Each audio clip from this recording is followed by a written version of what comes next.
À ouvrir la Bible avec moi. Jean chapitre 6, le verset 44.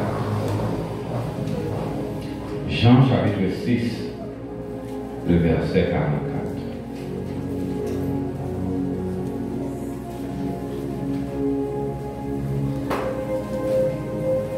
Jean 6, verset 44.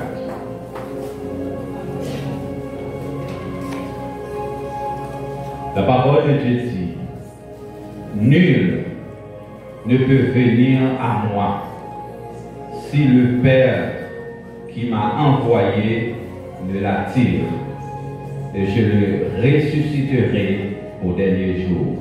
Est-ce que l'Assemblée peut lire pour moi? 2, 4.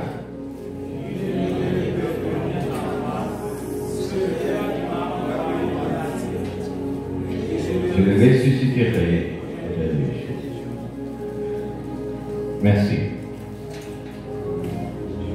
Je nous connais déjà, donc nous prêcher en pile sur la thématique de l'Église dans lui-même pour le prêcher à ça. Eh bien, nous faisons poser sur l'investissement en attendant que va avancer dans la décision. Et maintenant, on a abordé un message sur l'évangélisation. Et nous avons considéré pendant le reste bon que nous avons prêcher sur l'évangélisation, le processus du salut. Et ce matin, nous allons développer avec vous sur la question ça, comment Dieu attire les incroyants. Comment Dieu attire les païens.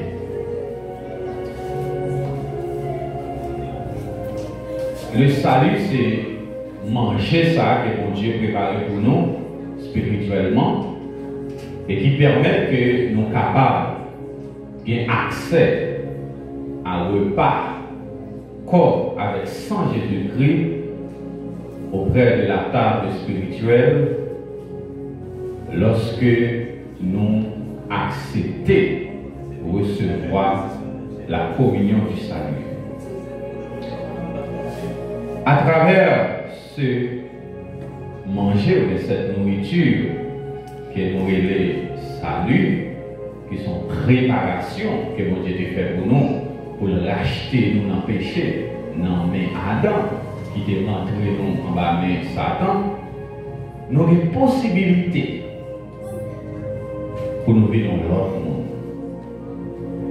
Mais pour nous accéder à table, pour nous accéder à manger ça, pour nous accéder à salut ça, il y a un champ pour nous rentrer, il y a un champ pour nous habiller. La Bible parle des robes de l'agneau, robes des noces. Il y a un champ pour nous comporter, il y a un champ pour nous agir spirituellement.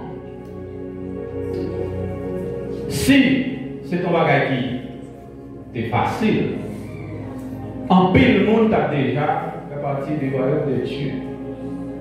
Si c'est un bagage qui est simple, tant que quelqu'un a dit, il a déjà full le royaume de Dieu à le monde. Mais c'est parce qu'il y a des conditions. Et l'attirance des croyants, des non-croyants au salut, c'est qu'on jouait qu'il y ait. Et c'est peut-être ça matin, nous lisons dans Jean chapitre 6, le verset 44, côté Jésus-Christ montrait qu'il y a une condition pour mon vie joindre bon Dieu. Après, si on paquet de théologie sur ça, il y a des gens qui croient que l'homme n'a rien pour le faire, les pour le joindre bon Dieu. Seulement, mon Dieu prend, lui mettre dans le ciel là. Mais il y a d'autres approches et que l'Église du Nazaréen comprend et accepte, qui croient que bon Dieu attiré nous, mais c'est nous qui acceptons pour nous vivre. Et même si bon Dieu a attiré nous, sorti là, rivé dans le dernier bout de la terre, si nous pas accepter pour nous marcher avec mon Dieu, si nous pas accepter pour nous accepter le plan du salut, si nous pas accepter pour nous marcher avec mon Dieu, pas de possibilité pour nous faire partie du royaume de Dieu, parce que le salut, c'est une œuvre divino-humaine. Est-ce que nous là, avec mes bien-aimés? Divino-humaine, ça veut dire qu'il y a dans le processus du salut la part de Dieu qui consiste à monter le plan du salut, et il y a aussi la part de l'homme, ça veut dire participation de l'homme dans le plan salut, qui consiste à accepter le royaume de Dieu, le sang de Jésus-Christ, accepter Jésus comme sauveur personnel. C'est ça qu'elle dit dans Jean 3, Jean chapitre 3, le verset 16, car Dieu a tant aimé le monde, la part de Dieu, qu'il a donné son Fils unique, la part de Dieu, afin que quiconque croit, la part de l'homme, en lui ne périsse point, mais qu'il ait la vie éternelle. Et dans Éphésiens chapitre 2, il dit, il est venu chez les siens ne l'ont point reçu. Ça c'est la part de Dieu. Vous dites, vous y aller. Et qu'on y a, nous-mêmes qui savons ce que nous faisons, il dit, on seul bagage nous devons faire. À tous ceux qui l'ont reçu, à ceux qui croient en son nom, elle a donné le pouvoir de devenir enfant de Dieu. Mon Dieu, son grand bon Dieu. Il respecte les volontés nous, il respecte les choix nous, il respecte nous comme monde, comme être intelligent qui fait à l'image et à ressembler. C'est nous qui pour mon Dieu parce que nous créons nos livres, et nos choix, et nos accepter. Vous voyez, même ton deuxième bravo parce qu'il fait plan ça lui à tout le monde. Et nous vous dire merci maintenant. Maintenant, quand on passe pour entrer dans l'église, qui j'en fais, c'est où qu'il a? Comment vous devez joindre Christ? Qui l'est, mon Dieu, de parler avec? Qui ça te dit? Qui monde qui te présente devant? Par qui processus il passe qu'il faut chita là? Non écrit dans le ça, et il écrit dans le ciel là tout. Qui chante pour te joindre à dimension? Nous connaissons mesdames qui veulent faire prostituer. Là, vous avez besoin de sortir pour le même monde pour fonctionner, qui ça fait? Vous ne pouvez pas mettre un torche sous vous. Vous ne pouvez pas mettre un torche sous vous et puis vous campez dans l'arrière. Il y a mis un petit bout de toile, un petit signe, et puis vous campez le chita en postant. Il y a un mec qui est intéressé à et à mademoiselle. Ok? On va fonctionner jusqu'à ce qu'ils arrivent à entendre. C'est comme ça que prostituées attirent les garçons qui veulent fonctionner avec eux. Maintenant, puisque Dieu a besoin de nous, qui gens les attirer?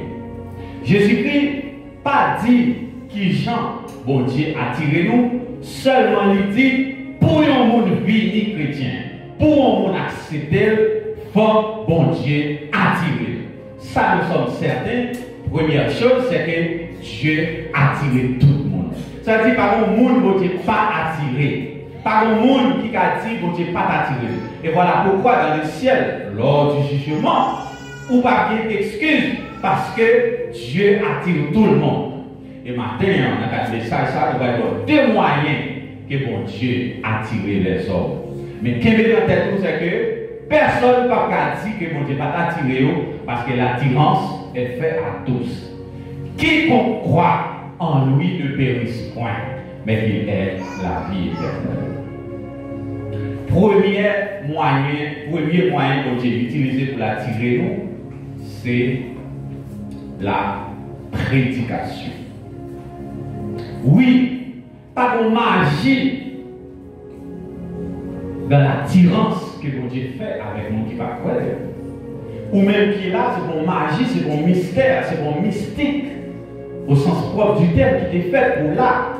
C'est pas une leçon momentale passée, c'est bon somme spécial moment qui fait que je dis on en place ça. C'est parce que vous avez été attiré par le message, d'abord par la prédication. La prédication, c'est quoi?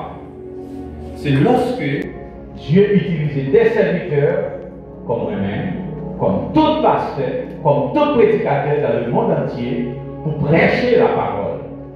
il y a pour faire un bagage. Annoncer ce qui est bon, dénoncer ce qui n'est pas bon. Lorsqu'on prêcher, c'est bon Dieu qui a utilisé pour attirer nous. Ce sont des marketing qu'on va faire pour le royaume de Dieu. Voilà pourquoi, mes frères et sœurs, la prédication ne doit pas être une menace pour les incroyants. La prédication ne doit pas être une peur pour les incroyants, mais c'est plutôt un bagage qui attire. Parce qu'on dit, pour quand l'aller fourmi. Si vous allez fourmi. Mais si je dégage sous fourmi, est-ce que la capable d'attirer des. Peut-être, fourmi qui prend 100 gaz là, qui va être mourir, il a couru loin. Et je dis à, ou même, comme membre de l'église, ou même que Dieu sauve, ou même que mon Dieu ait accès pour connaître la parole, pour apprendre la parole, ou une responsabilité pour prêcher la parole de Dieu. Parce que le message, il n'est pas qu'à arriver sur mon lieu si pas les gens qui potent. Comment pour nous faire quoi? Dans Romains, il dit ça. Comment pour nous faire quoi si pas les gens qui ont prêché? Et comment pour faire les gens qui ont prêché si pas les gens qui préparent? Et comment les gens qui ont préparé si pas l'école qui prépare les gens? Et comment pour que l'école, c'est l'église qui va soutenir l'école pour permettre les professeurs d'avancer pour préparer les gens? Seulement vous connaissez que pour prêcher la parole de Dieu, au minimum de préparation pour gagner. Et l'apôtre Paul dans Timothée lui dit, ce que vous avez entendu de moi, en présence de beaucoup de témoins, confiez-les à des hommes fidèles et qui soient capables de l'enseigner aussi à d'autres. Donc le ministère de la prédication, ce n'est pas seulement pasteur concerné, il concerne aussi tous les membres de l'Église qui sont préparés, formés et qui sont fidèles pour le royaume de Dieu, pour être utiles au royaume de Dieu. Vous ne doit pas prêcher devant une grande assemblée comme ça. Vous ne doit pas prêcher dans un groupe d'âmes qui réunit. Mais vous êtes capable de prêcher avec mon frère. Vous êtes capable de prêcher avec mon soeur. Vous êtes capable de parler avec mon caillou. Parce que vous avez une responsabilité pour prêcher. Puis il y a des gens qui pensent que cet esprit à lui-même, il va faire partie de la cour. Puis il y a des gens qui pensent qu'il va entrer dans le royaume, il y a chita, il va pas rien. Non, mon Dieu va révéler moi ça. Il dit dans Matthieu chapitre 28, verset 19-20, allez par tout le monde, prêchez la bonne nouvelle. Celui qui croira sera baptisé, sera sauvé. Si pas des gens qui prêchaient, le monde va venir à la repentance. Si pas des gens qui parlaient de la part de Dieu, pas des gens qui viennent joindre bon Dieu. Si même si le monde est ouvert bien grand, il y a la volonté de Satan qui empêche l'homme de connaître la volonté de Dieu. Voilà pourquoi il faut que nous parlions bien fait de Dieu dans les oreilles qui beaucoup connaissent mon Dieu. Il faut nous prêcher la parole. La parole dit, je ne point honte de l'évangile. Car c'est une puissance pour le salut de quiconque croit. Et il dit à Timothée, l'esprit que mon Dieu va loin, ce n'est pas un esprit de timidité, mais un esprit de force, un esprit de sagesse pour aider nous à faire le travail de Dieu. Donc maintenant, nous invitons chacun de nous pour nous engager dans le ministère de la prédication. Pour nous engager dans le ministère d'apporter la parole de Dieu. Le ministère de la prédication consiste à annoncer la volonté de Dieu, mais aussi et surtout à dénoncer ce qui n'est pas bon. Souhait, parce que si nous avons fait un bagage qui n'est pas bon, nous sommes capables de prêcher pour changer les conditions de la vie. La prédication n'est pas seulement faite pour les incroyants, elle est aussi faite pour les croyants. Les bons croyants qui tombent dans le péché, il faut qu'il y ait des gens qui parlent avec elle. Et parler avec elle, c'est l'art de prêcher. C'est dire que son faire pas bon, mais ça bon Dieu plaît. Dénoncer ce qui n'est pas bon, annoncer ce qui est bon. Ou pas pour critiquer le monde seulement, mais on peut pour dire son faire pas bon, mais ça qui est bon. Ça c'est la pédagogie de la prédication. Pas qu'à venir pour seulement dénoncer adultère, mais on doit dire ou besoin de consolider le foyer si vous voulez pas vivre dans l'adultère. Est-ce que nous l'avons bien aimé? Donc la prédication très utile pour le royaume de Dieu. Majorité des gens qui rentrent dans le royaume de Dieu, ils l'ont par la prédication. Voilà pourquoi le ministère de la prédication, c'est un bagage pour nous abandonner. C'est un bagage pour nous négliger. C'est un bagage pour nous quitter dans n'importe monde. D'ailleurs, c'est un don de l'esprit. Il n'est pas donné à tout le monde d'être prédicateur. Dieu ne veut pas que tout le monde soit aussi prédicateur. Mais quand je parle de tout le monde, ce n'est pas tout le monde dans le sens, nous parlons dans tout, mais c'est le monde qui prépare pour faire ça. Voilà pourquoi ici à l'église du Nazarene, nous tient à ce qu'il y ait des études bibliques qui font groupe de pères, pour que vous connaissiez la parole, et que l'autre en face au monde, vous capable dénoncer ce qui va bon, annoncer ce qui est bon. Ça c'est le premier moyen, bon Dieu, attirer les hommes. Deuxième moyen que mon Dieu attirer les incroyants à lui-même, c'est l'évangélisation. Est-ce que nous l'avons bien aimé? Deux moyens, c'est la prédication que nous sommes développés, et deuxièmement, c'est l'évangélisation. Avec dit, nous tendons un pile message déjà sur l'évangélisation. Nous tendons déjà un pile message sur la prédication. Nous connaissons la prédication verbale et la prédication non verbale.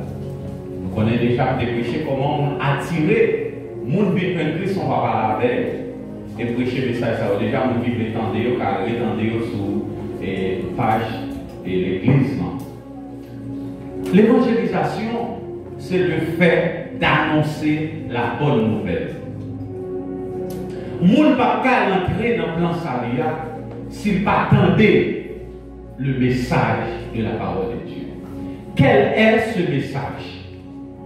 Ce message est, en dehors de toute notre considération qu'a fait, Christ est mort pour nos péchés.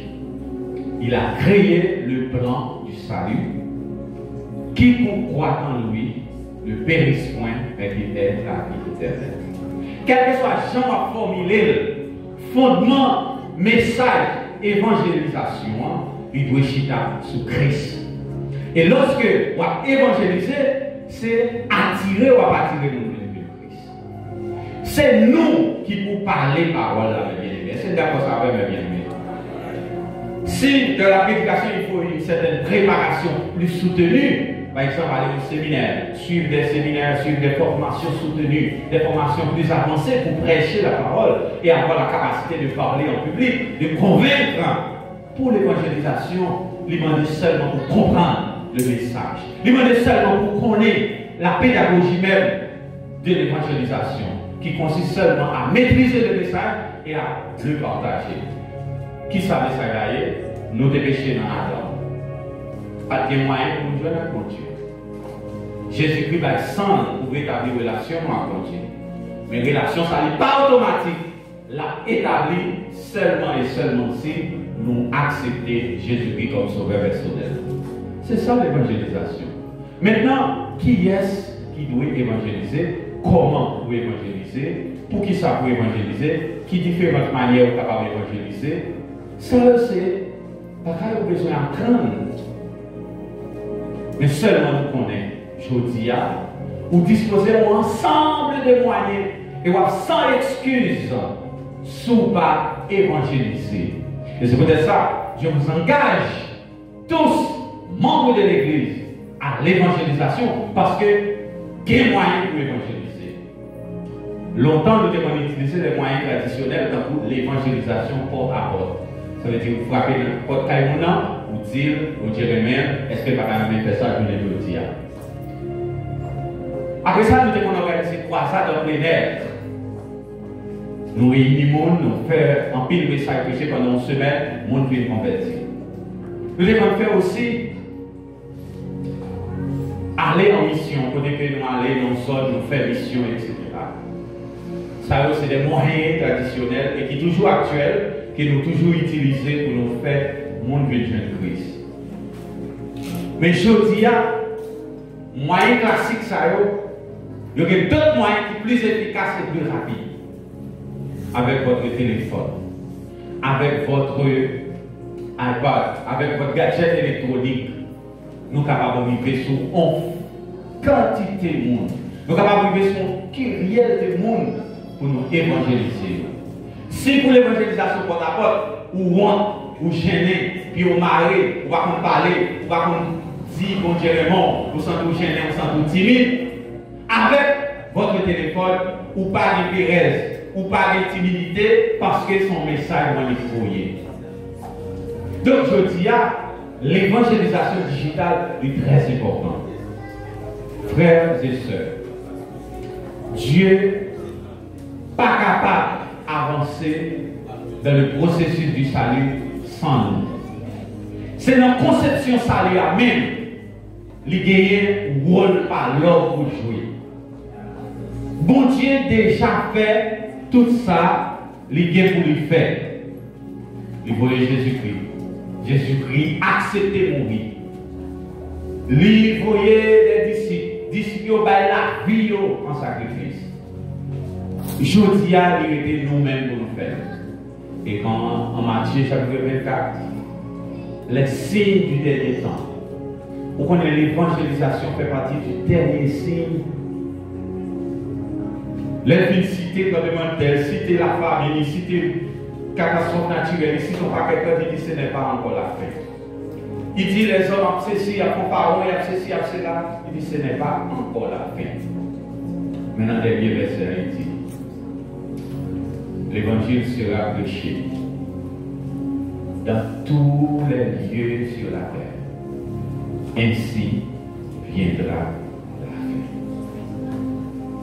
Frères et sœurs, matin, ou même qui n'est pas conscient de responsabilité comme des marcheurs pour le royaume de Dieu.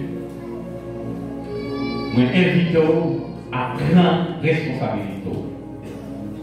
Vous ne pas l'autre des marcheurs. On des marcheurs sont monde, nous préparer pour la faire marketing pour un produit. Les noms des bus, nous connaissons des marcheurs, ils commencent à parler de la part de Dieu. Ils commencent à parler de nos bon Dieu. Ils saluent nous, ils parlent du bon Dieu. Après ça, ils disent, nous avons fait un chapitre spirituel là pour nous présenter quelques produits pharmaceutiques, bien quelques produits alimentaires. Et puis, ils présentent nos produits là. Là, ils finissent, ils disent, est-ce qu'il y a un monde qui a fait plan 1, 2, 3 dans le produit là? L'évangélisation, c'est comme ça. Ou bien pour assumer responsabilité. Puisque dès que vous finissez d'accepter Jésus-Christ, vous avez reçu le message, vous avez été attiré par Dieu à travers la prédication pour l'évangélisation de ses serviteurs, vous gagnez un bagage pour faire. Engageons comme démarcheurs dans le travail de Dieu. Jeune fille, jeune garçon. Ce n'est pas l'aide à la mission seulement pour prêcher la parole de Dieu. On connaît déjà, on est capable de prêcher à la fois dans le comportement, on est capable de prêcher à la fois dans l'attitude, on est capable de prêcher avec bouche, on est capable de prêcher avec lettre, on est capable de prêcher avec téléphone, on est capable d'évangéliser par tous les moyens. Ministère d'évangélisation, c'est comme manger chaque jour. Ministère de la prédication pour le royaume de Dieu, c'est comme boire chaque jour. Il ne faut pas le négliger. En toutes circonstances, vous devez considérer d'être comme un missionnaire. Un missionnaire pour le royaume de Dieu. Nous invitons au matin pour faire le royaume de Dieu à marcher. Faire le royaume de Dieu à marcher. Cet esprit là, même pas marcher pour conduire. Il y a besoin de monde pour l'entrer, pour la bailler le message là. L'esprit de Dieu est là. Il veut changer l'atmosphère, la vie par rien. Il veut changer l'atmosphère, la vie qui va convertir. Il veut changer l'atmosphère, la vie communautaire. Il veut changer l'atmosphère, la vie famille. Mais le Saint-Esprit a besoin de monde pour l'entrer, pour la bailler le message là. L'Esprit Saint, il n'a pas de corps, il n'a pas de bouche. C'est bouche croyant qu'elle utilise. Tout attirement de cet esprit a attiré moi. Tout Jésus-Christ, vous avez dit, personne ne peut venir à moi si donc le Père l'attire. Tout attirement de dit, c'est nous. C'est nous qui attirons ensemble. C'est nous qui portons le message là. C'est nous qui portons voir. Nous devons engager nous. Et nous devons faire de manière désintéressée. Nous devons faire de manière fidèle. Parce que c'est là et seulement là qu'on est capable d'accomplir le royaume de Dieu. Nous laissons peut-être pour nous prier maintenant. Pour nous demander à Dieu pour engager nous. Oui, Dieu, je vais sans pencher, suis ton sauveur avec amour. Sois fidèle, obéissant, et maintenant j'attends par la puissance. Crie à Dieu, joie, sans rocher.